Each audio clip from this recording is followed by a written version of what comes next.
Dear student, welcome back our YouTube channel do math. पिछले lecture में हम लोगों ने डिटर्मिनेंट के किसी एलिमेंट का माइनर और को फैक्टर को कैलकुलेट किए थे। आज के लेक्चर में हम लोग adjoint of square matrix and inverse of a square matrix को कैलकुलेट करेंगे। तो एडजॉइंट ऑफ स्क्वायर मैट्रिक्स ये डिपेंडेंट होता है को factor of an element of A determinant. तो जो लोग पिछला लेक्चर नहीं देखे हैं वो लोग जाकर के पिछला लेक्चर को देख सकते हैं। हम लोग एक बार को फैक्टर को फिर से पढ़ते हैं। तो को फैक्टर क्या होता है? को फैक्टर किसी डिटर्मिनेंट के एलिमेंट का कैलकुलेट होता है। तो यहाँ पर सबसे पहला एलिमेंट है A11, दूसरा A12, A21, A22। तो हर एक एलिमेंट का को फैक्टर कैलकुलेट होगा यहाँ पर। तो सबसे पहले हमें यहाँ पर ध्यान देने वाली बात होती है निगेटिव एंड पॉजिटिव साइन। यहाँ पर ये है 1 1, तो -1 टू द पावर 1 + 1, तो इसकी साइन आएगी पॉजिटिव।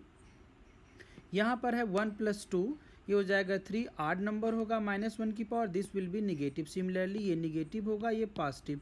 तो आप इसका ऐसे याद रख सकते हैं, this is positive sign, this is negative, फिर पॉजिटिव से आएंगे, this is negative, this is positive. तो सबसे पहले एलिमेंट का जो को फैक्टर होता है इसे आप C11 और A11 से भी कैलकुलेट डिनोट कर सकते हैं।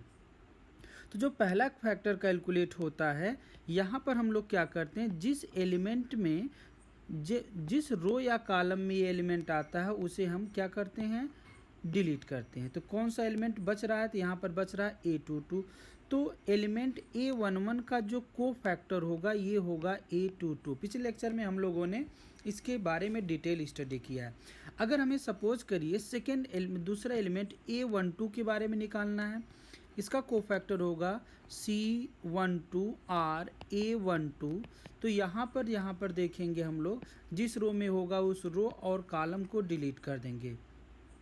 और यहाँ पर है -1 टू द पावर 1 + 2, तो -1 टू द पावर 3, तो ये साइन होती है निगेटिव साइन होती है। तो यहाँ पर ये दोनों जब एलिमिनेट हो जा रहे हैं तो एलिमेंट बच रहा है A21। सिमिलरली आप A21 और A22 को फैक्टर कैलकुलेट कर सकते हैं। ये 2x2 डिटर्मिनेंट का हम लोग को फैक्टर एक बार फिर से रिपीट किए कि कैसे कैलकुलेट होता है। अब हम आते हैं ए डिटर्मिनेंट ऑफ ऑर्डर 3। ये डिटर्मिनेंट ऑर्डर 3 है। फिर हम लोग इसके साइन के सबसे पहले को फैक्टर पर जाएंगे। तो यहाँ पर जो साइन है इसकी साइन होगी पॉजिटिव, इसकी साइन होगी निगेटिव, इसकी साइन होगी पॉजिटिव। फिर यहाँ पर देखिए पॉजिटिव है, फिर ये होगी निगेटिव, फिर होगा पॉजिटिव, फिर होगा निगेटिव, ये होगा पॉजिटिव, निगेटिव के बाद पॉजिटिव, ये होगा निगेटिव, ये होगा पॉजिटिव। तो अल्टरनेट पॉजिटिव निगेटिव आप साइन इसको देख सकते हैं, तो फार्मूला रटने की ज़रूरत नहीं पड़ेगी। अब हम आते हैं सबसे पहले एलिमेंट का को फैक्टर निकालते हैं A11। तो A11 का जो को फैक्टर होगा ये हो जाएगा C11।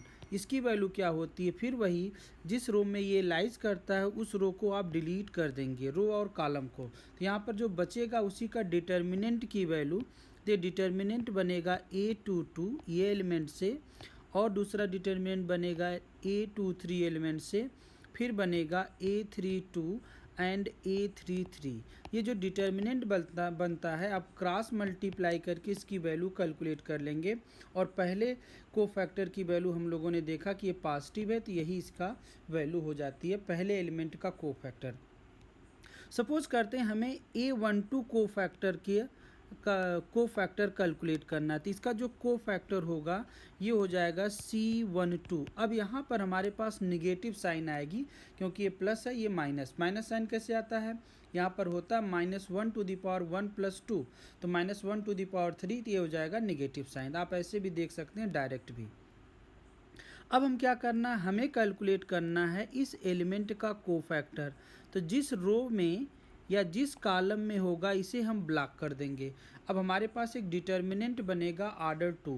ये डिटर्मिनेंट में एलिमेंट आएंगे A21, फिर आएगा A23, फिर आएगा A31, फिर आएगा A33।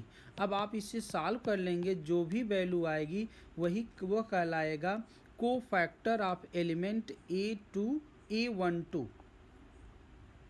तो ये हम लोग पिछले लेक्चर में इसके बारे में डिटेल स्टडी किए हैं, आप पिछला लेक्चर देख सकते हैं डिटर्मिनेंट का।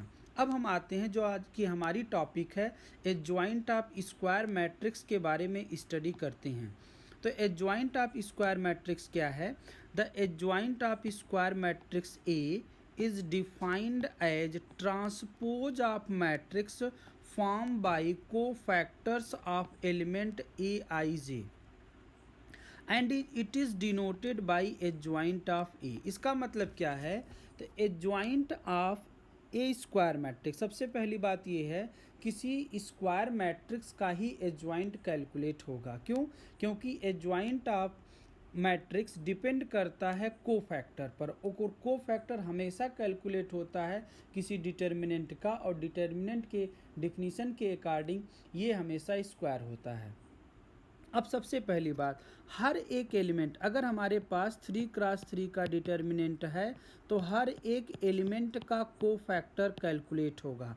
अब हर एक, सपोज कर लेते हैं हमारे पास एक स्क्वायर मैट्रिक्स है, तो यहाँ पर स्क्वायर मैट्रिक्स है A11, A12, A13, ऐसे ये एलिमेंट्स हैं ऑर्डर 3 का, तो हर एक एलिमेंट का यहाँ पर कैलकुलेट होगा कोफैक्टर। अब इस कोफैक्टर से हम लोगों ने एक बनाया मैट्रिक्स, तो ये ऑर्डर 3 का है, तो कोफैक्टर से जो मैट्रिक्स बनेगी इसका भी ऑर्डर 3 होगा। और इस मैट्रिक्स का जो ट्रांसपोज लेंगे, ट्रांसपोज ऑफ मैट्रिक्स क्या होता है? रो को कॉलम में चेंज कर दें, कॉलम को रो में चेंज कर दें, मतलब interchange two column and row of a square matrix is called the transpose of the matrix. तो यहाँ पर जो ट्रांसपोज ऑफ दिस मैट्रिक्स होगा, तो ये जो मैट्रिक्स होगी, ये रो है, यहाँ कॉलम में बन जाएगी, देखिए कॉलम में बन गया, और ये रो चेंज हो जाएगा दूसरे कॉलम में, और ये रो चेंज हो जाएगा तीसरे कॉलम में। मतलब transpose of square matrix form bye cofactor of a square matrix. तो सबसे पहली बात, इंपॉर्टेंट बात यहाँ पर है, जो भी मैट्रिक्स गिवन डेट होगी उसका हम लोग कैलकुलेट करेंगे हर एक एलिमेंट का कोफैक्टर, और हर एक एलिमेंट का कोफैक्टर कैलकुलेट करके एक मैट्रिक्स बनाएंगे, और उस मैट्रिक्स का ट्रांसपोज ले लेंगे, तो जो मैट्रिक्स मिलती है उसी मैट्रिक्स को कहा जाता है adjoint of that matrix. And the adjoint of square matrix A of order 2 एक जनरल मैट्रिक्स का एग्जाम्पल है जिसका हमें कैलकुलेट करना है एडजॉइंट ऑफ ए। तो एडजॉइंट ऑफ ए को हम लोग जानते हैं the matrix form by the cofactor, और उस मैट्रिक्स का ट्रांसपोज ले लेते हैं, तो जो मैट्रिक्स मिलती है वही मैट्रिक्स कही जाती है एडजॉइंट ऑफ ए। तो इस मैट्रिक्स से एसोसिएट जो डिटर्मिनेंट है हमने लिख दिया। अब हर एक एलिमेंट का हमें कैलकुलेट करना है इस डिटर्मिनेंट का कोफैक्टर। तो सबसे पहले एलिमेंट का कोफैक्टर है C11। अब इसे कैलकुलेट करने के लिए रो एंड कॉलम को ब्लॉक करेंगे, 1x1 का डिटर्मिनेंट मिलेगा, इसकी वैल्यू हो जाएगी A22। सिमिलरली दूसरे एलिमेंट A12 को अगर कैलकुलेट करना है, इसको ब्लॉक करेंगे तो इसकी वैल्यू होती है -A21। माइनस क्यों होगा, इसके लिए हमने पहले एक्सप्लेन कर चुके हैं। अब हमें कैलकुलेट करना है A21 का कोफैक्टर, तो इसके लिए भी इस रो एंड कॉलम को ब्लॉक करेंगे, तो इसकी वैल्यू आएगी -A12। And last element A22 का जो कोफैक्टर होगा दिस इज C22, और इसकी वैल्यू होगी, इसकी वैल्यू आ जाएगी प्लस होती है A11। तो एडजॉइंट ऑफ ए अब हम लोग कैलकुलेट करेंगे the matrix form by the cofactor and transpose of this matrix. तो सबसे पहले इस मैट्रिक्स को बनाते हैं, इसकी वैल्यू है C11 की वैल्यू है A22 एंड C12 की वैल्यू है -A21 एंड C21 की वैल्यू है -A12 और C22 की वैल्यू है A11। अब इसी मैट्रिक्स का हमें लेना है ट्रांसपोज, और जो transpose of this matrix is called the adjoint of A. तब इसके मैट्रिक्स का एडजॉइंट ऑफ ए, तो जब इसका ट्रांसपोज लेंगे तो रो बहुत चेंज हो जाएगा कॉलम में, और ये सेकेंड रो चेंज हो जाएगी सेकेंड कॉलम में, तो ये मैट्रिक्स का हो जाएगा ट्रांसपोज। अब इसे डायरेक्ट आप कैसे याद रखेंगे? डायरेक्ट याद करने के लिए हम लोग देख रहे हैं A11 A22 इनकी पोजीशन बदल जा रही है, इंटरचेंज हो जा रही है, और इन दोनों एलिमेंट की पोजीशन सेम है, और यहाँ पर केवल माइनस साइन आ जा रही है। तो जैसे फॉर एग्जांपल अगर हमें कैलकुलेट करना है find the adjoint of this matrix. तो adjoint of A of this matrix जो डायरेक्ट हम लोग रिजल्ट लिख सकते हैं, सबसे पहले 1 और 7 की पोजीशन को इंटरचेंज कर दें तो हो जाएगा 7, ये हो जाएगा 1। और यहाँ दोनों एलिमेंट की पोजीशन सेम रहेगी, बस दोनों के प्लेस पर माइनस हो जाएगा, ये माइनस हो जाएगा, ये भी माइनस, माइनस जीरो का कोई फ़र्क नहीं, ये इसके एडजॉइंट ऑफ ए की वैल्यू हो गई। सिमिलरली दूसरा जो इसका पार्ट है, इसका एडजॉइंट ऑफ ए हो जाएगा, इनकी पोजीशन इंटरचेंज करेंगे, -7 एंड -1, और ये माइनस माइनस हो जाएगा, ये +3 और ये हो जाएगा -4, तो ये इसका हो जाएगा answer. This is adjoint of A. Now अब हम एक ऐसा एग्जांपल ले रहे हैं मैट्रिक्स का जिसका ऑर्डर 3 है। इस मैट्रिक्स का ऑर्डर 3 है और इस मैट्रिक्स का हमें फाइंड करना है एडजॉइंट ऑफ दिस मैट्रिक्स। तो एडजॉइंट ऑफ दिस मैट्रिक्स हम लोग जानते हैं कि सबसे पहले हर एक एलिमेंट का हमें कैलकुलेट करना होगा कोफैक्टर, और कोफैक्टर निकालना हम लोग पिछले लेक्चर में सीखे हैं डिटर्मिनेंट के। आते हैं, सबसे पहले हम लोग कैलकुलेट करेंगे cofactor of element of first row. तो फर्स्ट रो ये है, तो सबसे पहले इस एलिमेंट का जो कोफैक्टर है ये A11 है, और इस एलिमेंट का कोफैक्टर है A12 है, और इस एलिमेंट का जो कोफैक्टर है ये है A13।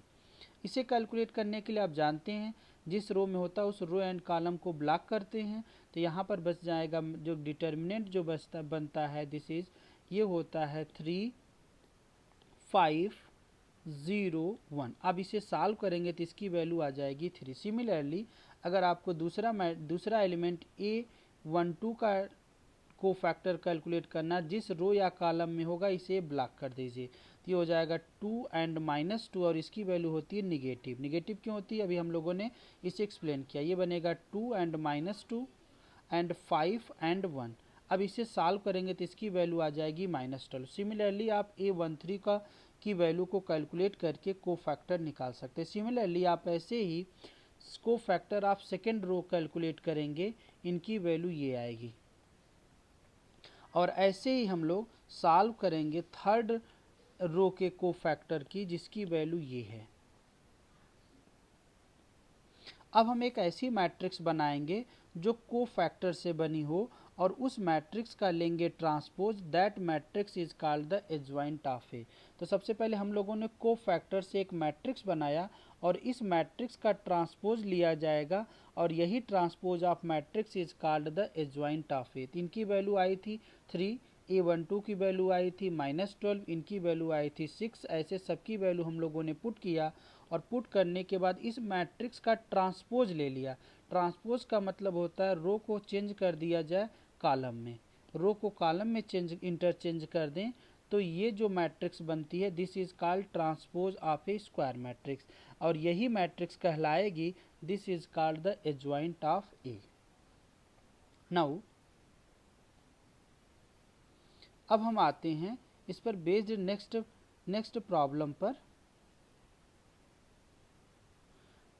सम इम्पॉर्टेंट थियरम्स। सबसे पहली थियरम्स क्या है, if A is any given square matrix of order n, then adjoint of A this is equal to adjoint of A into A, this is equal to determinant of A into I N.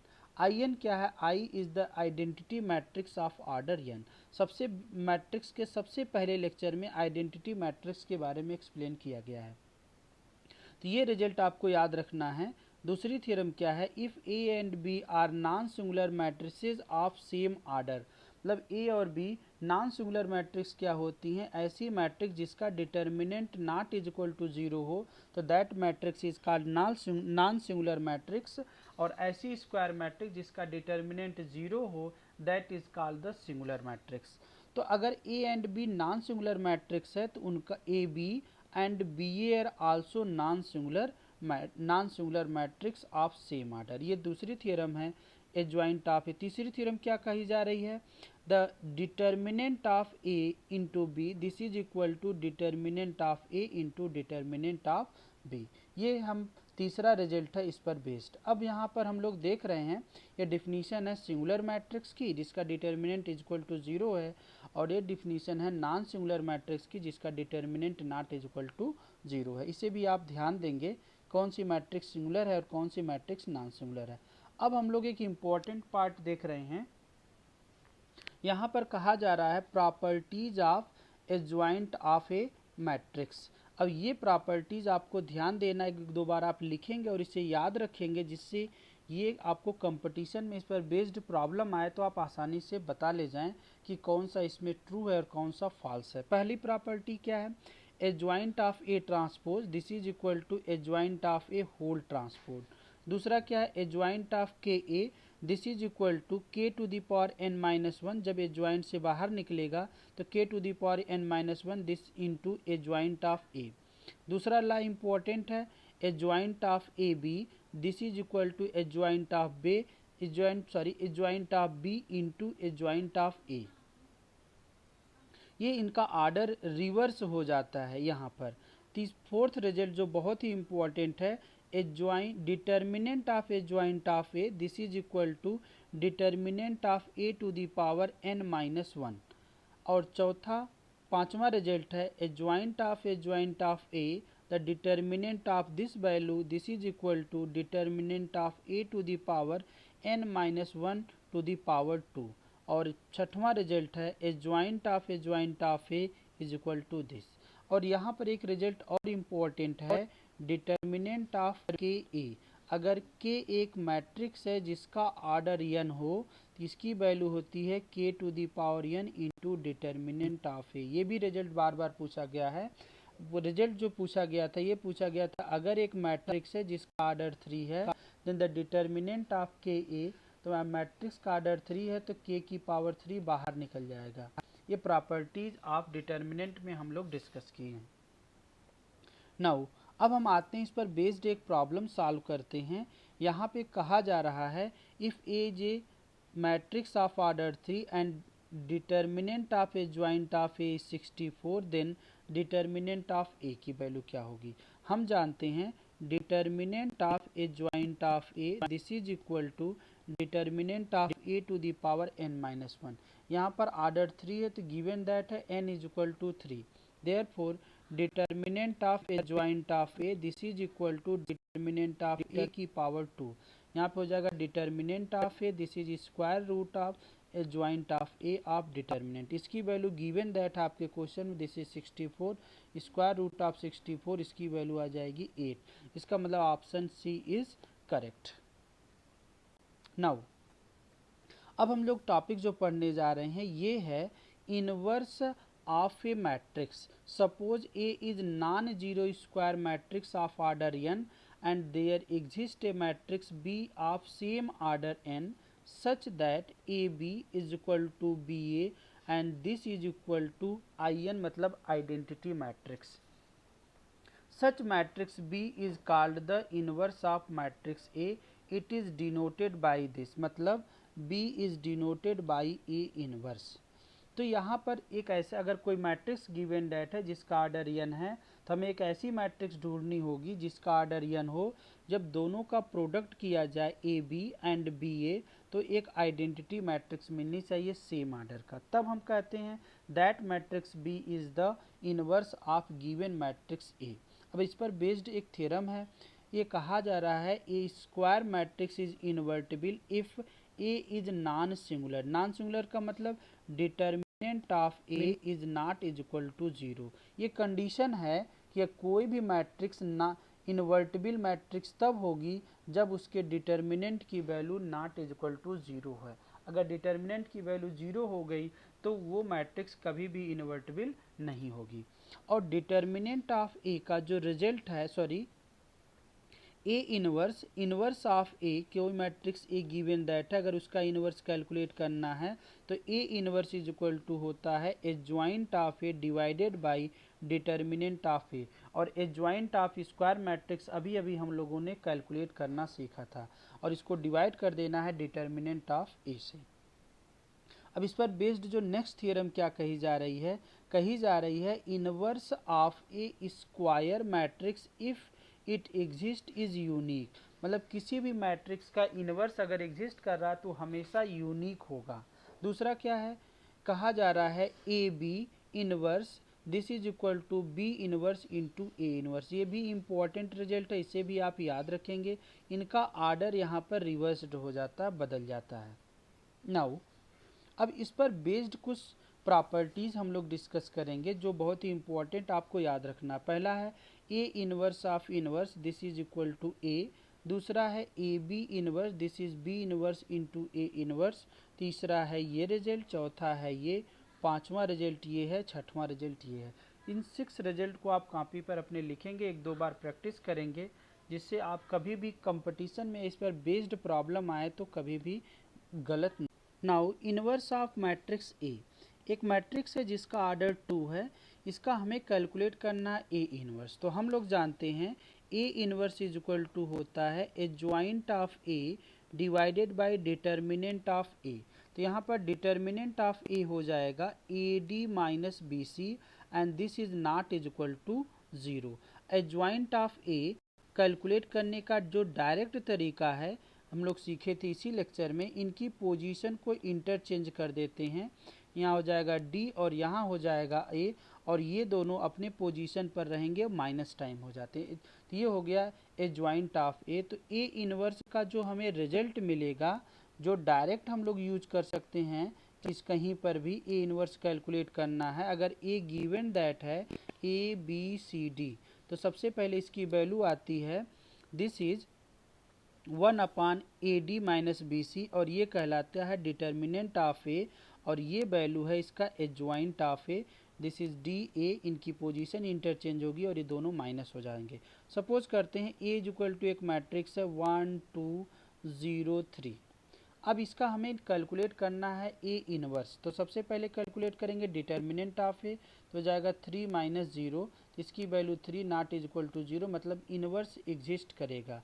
और A inverse की value क्या होगी, A inverse is equal to हो जाएगा 1/3, ये determinant of A, इसका adjoint of ए। इस matrix का एडजॉइंट ऑफ ए कैलकुलेट करना, 1 और 3 के पोजीशन को इंटरचेंज करें, दिस इज 3 एंड 1, और ये हो जाएगा 0 माइनस 0 तो 0 होगा, और इनकी वैल्यू अपने प्लेस पर हो जाते हैं माइनस, इस फार्मूले के अकॉर्डिंग। तो यहाँ पर ए इनवर्स की वैल्यू मिल गई 1/3 मैट्रिक्स 3 माइनस 2 0 1, ये वैल्यू है ए इनवर्स की। अब हम एक आते हैं एग्जाम्पल सॉल्व करते हैं जिसमें ऑर्डर 3 का मैट्रिक्स गिवन डेट है, जिसे का हमें कैलकुलेट करना है ए इनवर्स। तो यहाँ पर एक एग्जाम्पल दिया है एक मैट्रिक्स दी है ए जिसका ऑर्डर 3 है, हमें कैलकुलेट करना है ए इनवर्स। तो सबसे पहले हम डिटर्मिनेंट ऑफ ए कैलकुलेट करेंगे, तो 1 के अकॉर्डिंग सी 3 के अकॉर्डिंग एक्सपेंड करेंगे, तो ये हो जाएगा 1, ये रो एंड कॉलम ब्लॉक होगा, this is 2 minus 2 into 0 minus minus 1 into 1 जाएगा 0 और प्लस 1, इसकी वैल्यू 1, और इन दोनों के अकॉर्डिंग 0 हो जाएगा, तो डिटर्मिनेंट की वैल्यू आ गई +1। ये यहाँ पर भी आप देख सकते हैं सेम वैल्यू आ रही है, तो 1 आ गई, नॉट इज इक्वल टू 0, इसका मतलब इस मैट्रिक्स नॉन सिंगुलर है, और नॉन सिंगुलर मैट्रिक्स का इन्वर्स क्या करेगा, एग्जिस्ट करेगा। अब हम ए इनवर्स के लिए हमें ज़रूरत पड़ती है एडजॉइंट ऑफ ए, और एडजॉइंट ऑफ ए बनता है कोफैक्टर से। तो सब हर एक एलिमेंट का हम लोग कैलकुलेट करेंगे कोफैक्टर, और कोफैक्टर कैलकुलेट करना अभी अभी हम लोगों ने सीखा था। तो इसका कोफैक्टर कैलकुलेट कर लेंगे हर एक एलिमेंट का, यहाँ पर इन सब की वैल्यू मिल जाती है। तो अब हम लोग क्या करेंगे, एक मैट्रिक्स बनाएंगे जो कोफैक्टर ऑफ ए से बनी हो, तो मैट्रिक्स ये है। अब सबकी वैल्यू जो कैलकुलेट की गई है यहाँ पर हम लोग पुट कर देंगे, तो ये बन जाएगी एक मैट्रिक्स जो कोफैक्टर ऑफ ए से बनी है। And transpose of this matrix, अब इस मैट्रिक्स का ट्रांसपोज लिया जाएगा, मतलब रो को चेंज कर दिया जाएगा, इंटरचेंज कर दिया जाए कॉलम में, तो ये बन जाता है transpose of that matrix, and this is called the adjoint of A. अब हम लोग फार्मूला जो रिजल्ट जानते हैं, A inverse is equal to होता है this is equal to adjoint of A divided by determinant of A. Determinant of A 1 है, तो एडजॉइंट ऑफ ए की वैल्यू पुट कर देंगे, तो ये जो रिजल्ट आया, जो आंसर आया, A inverse is equal to that matrix, and this is called the inverse of given matrix A.